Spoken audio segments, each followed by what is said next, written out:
Sampurasun, assalamualaikum dulur-dulur semua. Selamat bertemu kembali, selamat bergabung kembali dengan Sudah yang channel. Salam sehat, salam sukses buat semuanya dimanapun kalian berada. Semoga selalu dalam keadaan sehat walafiat, bahagia, dan dimudahkan dalam urusan rezekinya.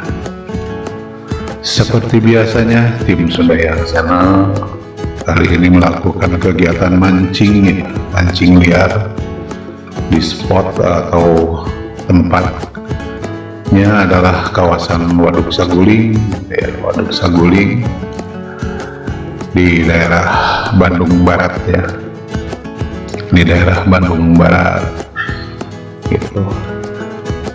Adapun seperti kita ketahui, kondisi cuaca pada saat ini memang kurang kondusif ya, kurang kondusif. Kadang-kadang cuaca mendung, kadang-kadang cuaca terang gitu. Itulah kondisi cuaca pada saat ini.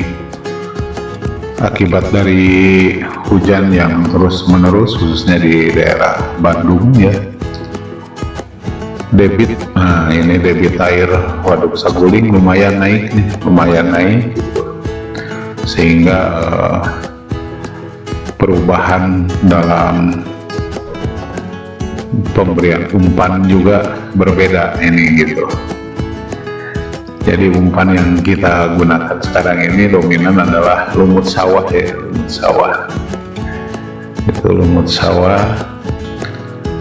Umpannya seperti biasa ya, joran yang kita pakai adalah joran timbang gitu, joran timbang, joran tradisional gitu yang sangat sensitif sekali gitu.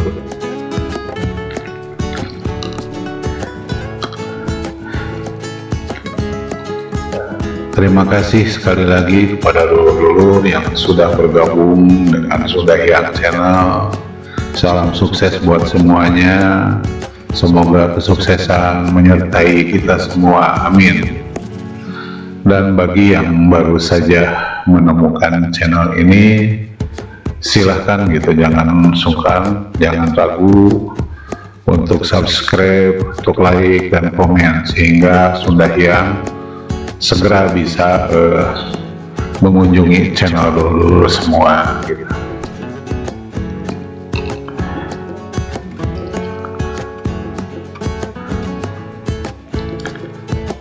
Jadi pada kesempatan ini ikan ini lagi banyak-banyaknya, lumayan gitu ya, lagi banyak-banyaknya, sehingga boleh dikatakan ini senang sekali gitu pada mancing kali ini gitu ya. Ikannya lumayan banyak gitu, meskipun ikannya kecil-kecil tapi tidak masalah, yang penting strike-nya gitu.